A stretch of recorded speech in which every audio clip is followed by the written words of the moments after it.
Chaos teams. They are very well represented by their team motto, only the strongest survive.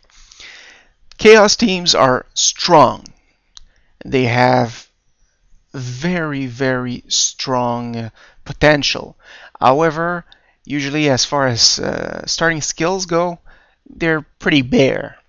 So it's a team that takes a while to build up, but once they're veterans, they're incredibly difficult to stop. So as usual, let's start with an apothecary. I'll go with a couple of rerolls and see if I have enough money towards the end to get any more. And we'll go purchase players. So first we look at the Chaos's big guy, the Minotaur. I love Minotaurs.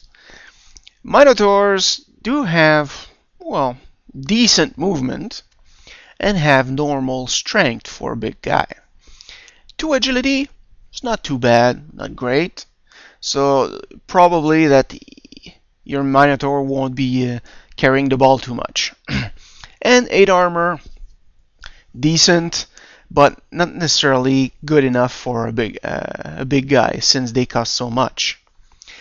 They do have thick skull, so a bit difficult to get out of the pitch. Mighty blow, which is normal. Horns. Now, horns is a very good skill since when you blitz, it adds 1 to your strength.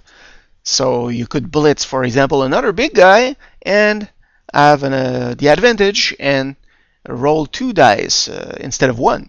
So this is always good. They do have frenzy as well, which means that if they can't do the job on the first block, they get a second chance, of course, unless they fall on the ground, but that's another thing entirely. Of course, there's a problem with this. Since they do not have access to the general table unless they roll doubles, well, it's far from certain you'll be able to get block or tackle, so that's when Frenzy gets a bit unreliable. They have loner like anyone else, and they do have wild animal, just as the rat ogre does. And I already explained the skill. Normally, if you want to take a normal action, you have 1 out of 2 chances that they won't listen. However, if you try to block or blitz, then it becomes only 1 out of 6 chances that you won't listen. Now, one thing that is nice is that they have access to mutations right away. They don't need doubles, and this is a big advantage.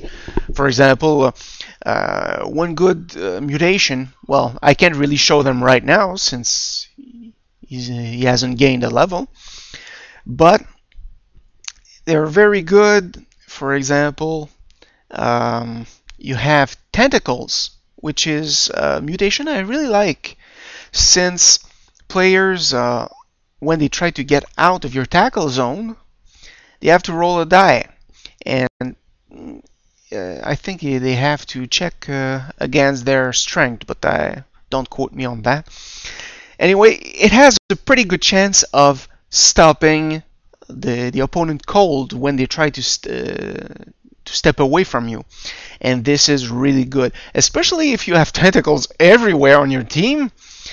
Then it becomes really difficult for the opponent to dodge around your players, since tentacles are an additional roll in addition to their dodge roll.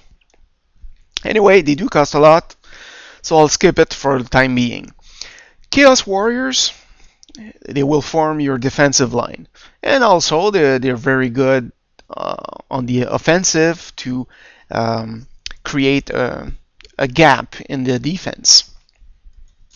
They have access to mutations, strength, and normal tables, so they do have a lot of choice.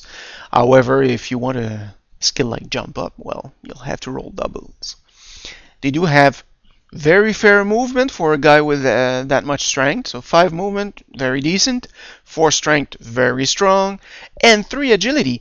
Usually the players with 4 strength or more do not have that high of an agility. So this is always good for them. And they also have very good armor value at 9. So usually you'll want to give them block, guard, tackle, etc., etc. But it takes a while for them to get them. However, since they do have 3 agility, it's quite possible to use them as ball carriers. So you'll want to have at least a couple when you start out. They do cost 100,000, which is quite a bit. So we'll buy a couple, and then we have Beastmen. Now, Beastmen also have access to mutations, strength, and general tables right off the bat. And they do come with the Horns mutation, or skill if you prefer, which gives them 4 strength when they blitz, not when they block. So with 6 movement, very decent. 3 to 4 strength, very good. 3 agility, fair enough. And 8 armor, which is very nice for linemen. So basically, you'll probably build your running game or passing game, depending on if you're lucky or not with your level up rolls, around the Beastmen, since they do have the most movement in your team. Of course, 6 movement for a ball carrier or a catcher is not a lot. So, if you do get a chance to grab a movement bonus or agility bonus, those will really be nice for them, especially if you want to build your offense around a specific player. So, we'll buy quite a few of those until I have 10 players left, and now I have 150,000 left. So, I'll go double check how much the rerolls are worth. 60,000. So I'll want to get another one. And I'll go buy the 11th player. And since I have 90,000 left, it will be a Beastman. I could have just forgotten about the reroll and gone for a Minotaur. If you're into big guys, go for it by all means. However, they're not incredibly reliable, so be careful about that. Alternatively, I could have taken Chaos Warrior and just kept the 50,000 left. Or I could have bought 2 Beastmen and I would have been left with 30,000, but only 2 rerolls. So really, this is the sort of the type of decision that you have to take. So do you go all out and go all offense with the Minotaur, or very strong offense